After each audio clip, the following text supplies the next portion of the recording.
Hi, good evening. This is Rupali, student ID DY31866. This is group number 68. This is our presentation for HA3021 Corporations Law, presentation on a group assignment. So let's begin. In the first scenario, James Burden bought 1,000 shares in the company called Saturday Night Live Limited. For that, he received a letter informing him about the forthcoming annual general meeting. As a new shareholder of SNL, James had plenty of questions, so he called the company's secretary to ask him the meaning of the terms member and shareholders. He was also curious about who may be eligible to become a member and how many members were permitted for a company. He also wanted to know how one ceased to become a member of a company. So, what is a member? A member are those whose name has entered into registration of a company. Members are legal entity who can sue and get sued. A member is not limited to a single person. It can be a company as well. Whereas shareholders are the ones who own the company. They have the right and authority to control the company. Hi, this is Sushma, student ID EMP30141. From here, I am going to explain about the different ways in which a person may become a member. So, to become a member in any company, first we must provide all the information in written form before the registration is made to become a member of a company. After the completion of registration under the Corporation Act, a member will be liable for conversion when a company converts itself from guarantee a company limited by shares under the Act under the Section 41 of case law. Any person can be a member. Similarly, criteria to be eligible for becoming a member is any entities that has a legal existence can become a member. There is no legal age to become a member as long as they are not minor, because in any agreement in a business, a minor is a void, and or in any legal sectors. In other cases, such as a body corporate, it cannot be a member of a company. And also, any member with legal documents and are not minor can be eligible to become a member. The number of a company in a number of a member in a company should be minimum of one, but in some cases of public companies there is no maximum number of member, and in proprietary companies it should be 15 people at least. In the case, James asks to the secretary of the SNL company about how does a person cease to become a member of a company.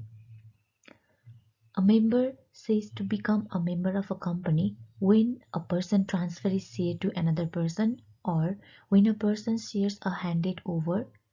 Company itself sells its shares under a provision. If a person surrenders his shares to any other people, shares of member since operation is operated by the law. Shares to a member occurs when a person is removed from the registration of member due to a valid reason such as death, bankrupt, transfer, or even surrender of a share as mentioned above. My name is Bijayata and my student ID is TIA3021. In scenario number 2, James went for company's annual general meeting where he met company secretary. James had observed that the notice he had received advising him of his company's annual general meeting had stated that it would commence at 1 p.m. has been delayed, which could constitute procedural irregularity. On procedural irregularity, under the Section 1322 of the Corporation Law Act, It provides that a meeting is not considered valid because of any procedural irregularity unless and until the court determines otherwise. The court may only declare that such meetings are invalid if the court has been held to satisfied that there are irregularities has caused substantial injustice that could not be remedied by the court order. The court also has power to declare the actions of directors valid under Section 1322 of this Act if the court is satisfied unless the contrary intention appears. The first one is the act is essential of a procedural nature. The second one is the person have acted honestly. Number three, it is just and equitable that order is made.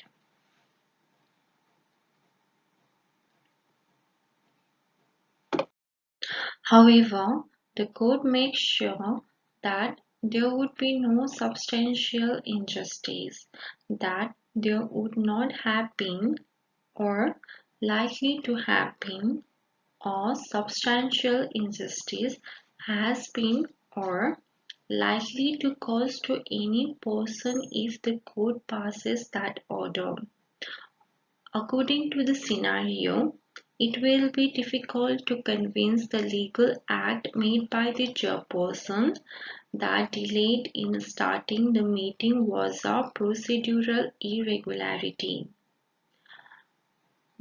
So in this case, I would point out to James that being stuck in the traffic and delaying the start of the meeting do not constitute procedural irregularity. My name is Aayush Narang, student ID DY31859.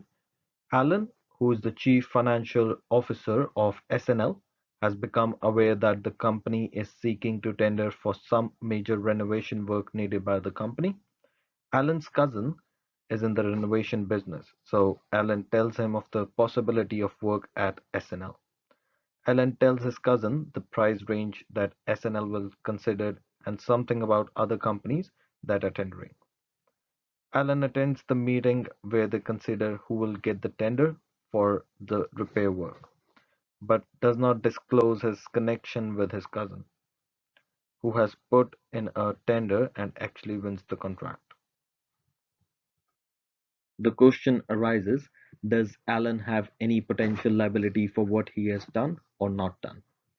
The case scenario explains that Alan, who is the Chief Financial Officer of SNL, has misused his power.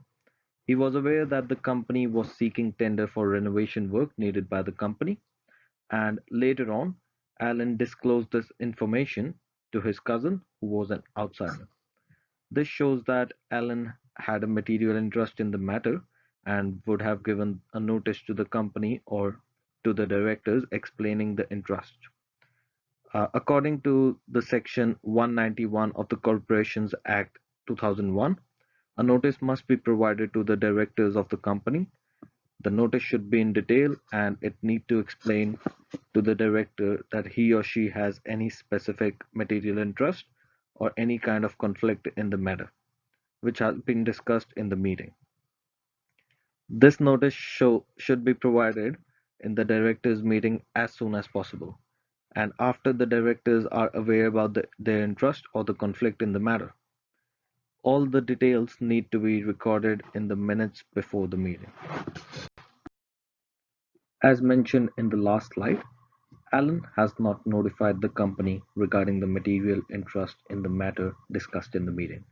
Therefore, he would be held liable for breaching the law under the Section 191 of the Corporations Act 2001. As Alan has informed his cousin regarding the possibility of work at SNL, also he made his cousin aware about the price range that the company will consider. As a result, Alan Alan's cousin has won the contract, and it was just because Alan disclosed some private information regarding the matter discussed in the directors' meeting to his cousin, who was an outsider for the company. Therefore, Alan would have potential liability for what he has done. As a result, Alan could be punished with a fine or an imprisonment for up to 3 months. Disclosing to the board and the board's decision in the minutes is important and cannot be overstated. Whether the person is a director or not, it is especially important that the action may be taken within the period of the statute of limitations. Some directors can get absolved from some charges because they had previously informed the board or informed them immediately after the incident, which could lead to a claim of conflict, sought ratification from shareholders as soon as possible. In conclusion, Section 191 states that it is important to notify board regarding the material interest or conflict as soon as possible after the director becomes aware about the interest need to make a disclosure. Verbal disclosure of material personal interest is acceptable, but it needs to be followed by a written notice as well.